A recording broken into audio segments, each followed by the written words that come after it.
YCP party పూర్తిగా fake ప్రచారాలకు కేరాఫ్గా మారిందని, అబద్ధాల్ని నిజాలుగా చూపించి వాస్తవాల్ని దాచిపెట్టడం వైసీపీకి నిత్యకృత్యంగా మారిందని గుంటూరు తూర్పు ఎమ్మెల్యే నజీర్ అహ్మద్ మండిపడ్డారు. కర్నూలు జిల్లా పెద్దటేకూరు సమీపంలో జరిగిన దుర్ఘటనలో 19 మంది అమాయకులు ప్రాణాలు కోల్పోవడంపై తీవ్ర విచారాన్ని వ్యక్తం చేశారు. బాధిత కుటుంబాలకు ప్రభుత్వం తరపున అన్ని విధాల సహాయం అందేలా చర్యలు ప్రారంభమయ్యాయి.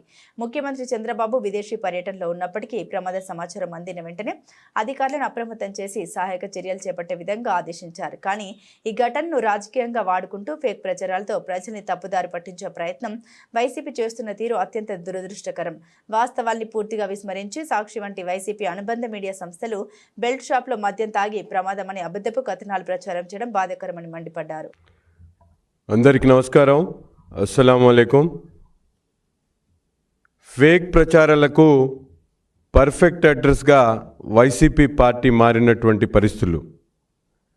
ఫేక్ ప్రచారాలకు పరాకాష్ట ఈరోజు మనందరం కూడా కర్నూలులో జరిగినటువంటి బస్సు ప్రమాదంలో ఒక బైకర్ మద్యం సేవించి ప్రమాదానికి గురైనటువంటి పరిస్థితుల్ని ఈరోజు తన మీడియాలో వైసీపీ పార్టీ తన నాయకుల చేత ప్రెస్ మీట్లు పెట్టించి తన బ్లూ మీడియాలో ఈరోజు బెల్ట్ కొంపలు ముచ్చింది, బెల్ట్ షాపుల మధ్యమే అంటూ నిస్సిగ్గుగా రాసినటువంటి పరిస్థితులు చూస్తూ ఉంటే ఈరోజు నిజంగా వీళ్ళ వైసీపీ ఫేక్ ప్రచారానికి ఇది పరాకాష్ట.